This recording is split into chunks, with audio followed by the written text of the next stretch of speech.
देखो बेटा, हम पहले बता रहे हैं कि तांबे का सिक्का भाग 2। तांबे के सिक्के के पहले भाग में आपने पढ़ा था कि किस प्रकार से शरद ने उस तांबे को सिक्के को कहाँ पर लिया था, वहाँ पर जहाँ पर गया था मुंबई में गेटवे पर, वहाँ पर खरीदा था, लेकर आया था। तो यहाँ पर लेके आया तो उसने उदय को दिखाया। किसको दिखाया? उदय को दिखाया।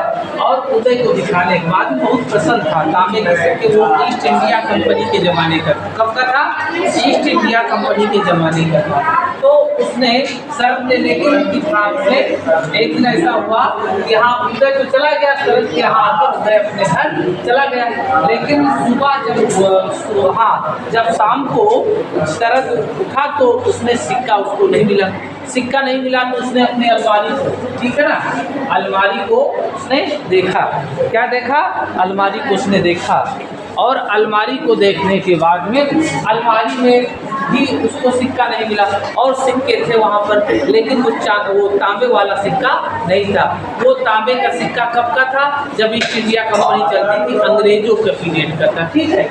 वो कितने वर्षों पुराना था सिक्का? वो बहुत पुराना सिक्का था, 168 वर्ष पुराना सिक्का था। कितने वर्ष? 168 वर्ष पुराना वो सिक्का था, तांबे का सिक्का। तो शरद ने बताया, तो शरद को डाउट हुआ कि कहीं उदय तो नहीं आया था और लेके चला गया हो। तो उसने जो है फिर अलमारी देखी, फिर निरीक्षण किया, तो उसका शक जो है यकीन में बदलने लगा, ठीक है। फिर एक बार उसने सोचा पुराना तांबे का सिक्का कहीं जादू तो नहीं उड़ गया हो, अलमारी से निकल गया हो, क्योंकि और सारे सिक्के थे।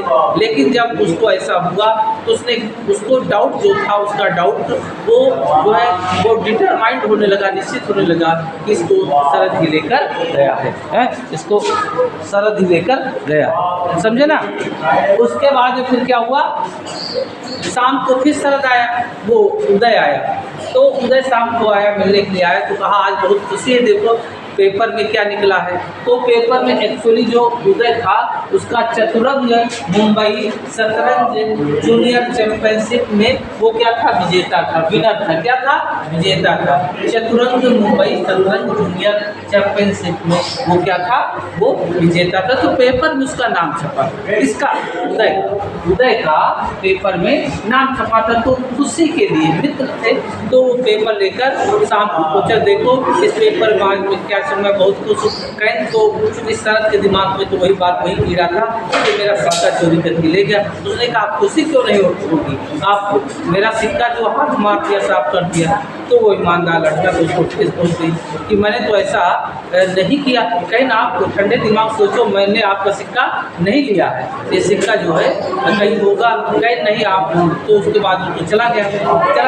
फिर वो बिजली था, टहला ऐसे कर। लेकिन शाम को जब लेटने का समय आया, उसने कहा आप चादर ठीक कर रहे हैं, क्या करें? चादर। तो जब वो चादर ठीक करने लगा तो उसी की चादर के नीचे सिक्का क्या पड़ा था? सिक्का ऐसे पड़ा हुआ था नीचे। तब उसको गौर आया कि जो है हम इसको दूरबीन से देख रहे थे। क्या कर रहे थे? दूरबीन से देख रहे थे। उसमें ईस्ट इंडिया कंपनी का नाम जो है थोड़ा अस्पष्ट था, तो उसको क्लियर करने के लिए वो दूरबीन होता ना, और लगा दो तो बड़े बड़े अक्षर दिखाई पड़े, छोटी सी वस्तु बड़ी वस्तु दिखाई पड़ने लगती है दूरबीन की वजह से। तो ऐसा कर रहा था। तो जब ऐसा उसने सोचा तो कहा करें मुझसे बहुत बड़ी मिस्टेक हुई, मैंने बेवजह बिना किसी कारण के अगले आदमी पर चोरी लगा दी। उसके पापा आए तो पापा तो रो रहा था। कोई बात नहीं है ना, गलती का आपका सुधार हो गया, कोई बात नहीं।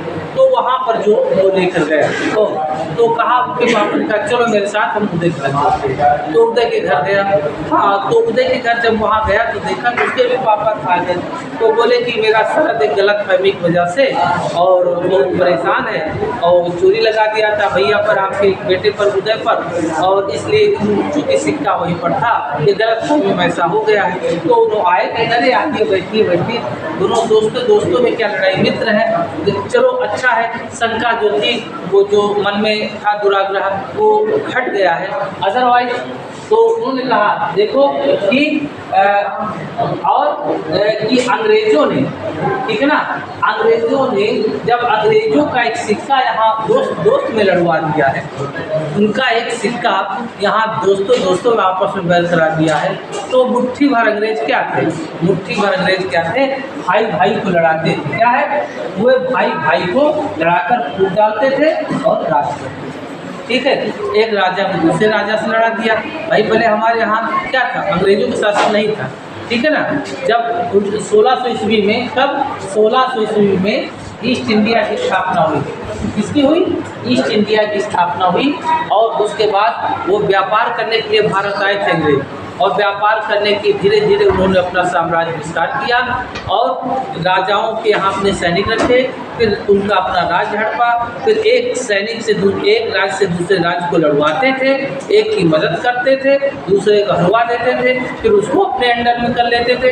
इस प्रकार ने उन्होंने पूरे भारत में अंग्रेजों का राज हो गया। मुट्ठी भर थे, बहुत कम थे, लेकिन उनकी रणनीति क्या थी, divide and rule, divide and rule, इसे कहते हैं फूट डालो और राज करो, फूट डालो और राज करो।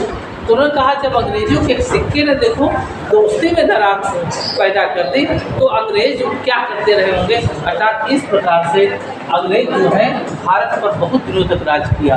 1947 में उन्होंने देश को छोड़ा, ठीक है।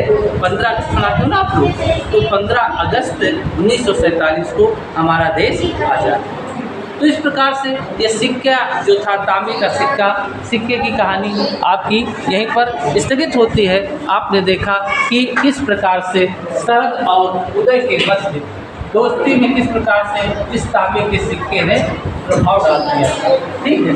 अगर सही समय पर ये मामला साफ न होता तो ज़िंदगी भर के लिए गांठ पड़ जाती, ज़िंदगी भर के लिए दोस्त जुदा हो जाते, ठीक है ना। इसका मतलब ये हुआ कि शंका के आधार पर किसी पर आरोप नहीं लगाना चाहिए, जब तक कि आप परफेक्ट ना हो जाए, बुनियादी रूप से जब तक आप सही ना, ठीक है। ये कहानी क्या थी, तांबे का सिक्का, ठीक है। कहानी का क्या नाम था, तांबे का सिक्का।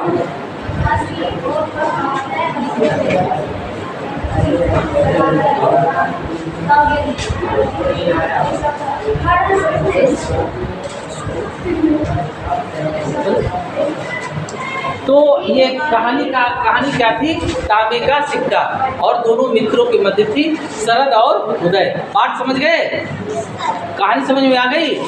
कहानी का क्या नाम है, तांबे का सिक्का। हाँ, तांबे का सिक्का किस पीरियड का सिक्का है, अंग्रेजों के पीरियड का। किस पीरियड का है, तो इससे क्या सीख मिलती है कि हमें गलतफहमी नहीं पालनी चाहिए, हमें थोड़ी बातों को लेकर किसी पर इल्ज़ाम नहीं लगाना चाहिए जब तक कि बात स्पष्ट ना हो जाए।